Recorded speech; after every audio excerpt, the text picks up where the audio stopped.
Hierdie is Landbouweekblad se weervernoot-video vir Wes-Grootstreek. En kort, humiditeit bereik hoogtepunte teen 100%. Risiko vir swamdruk is hoog. Hier is die besonderhede. Groeigraad dae sedert Januarie staan op 1302. Dit is 102 grade dae laer as die 5-jaar gemiddelde. Die laagste temperatuur wat voorspel word is 5,8 grade. Die hoogste is 23 grade.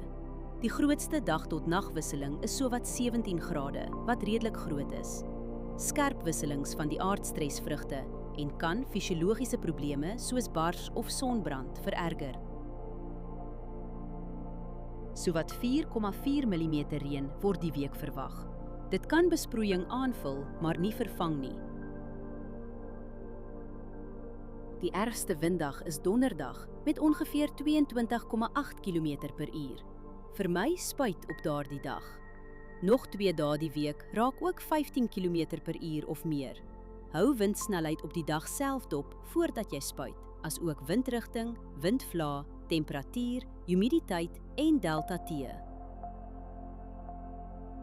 Verdamping is die hele week onder 4 mm. Waterbehoefte is matig. Huidige skedules behoort gemaklik te werk. Humiditeit is meestal hoog en blaarnatheid gaan Vrydag matig wees. Dus is die kans vir swamdruk sterk. Onder die toestande kan swaminfeksies vinnig versprei op vatbare blokke.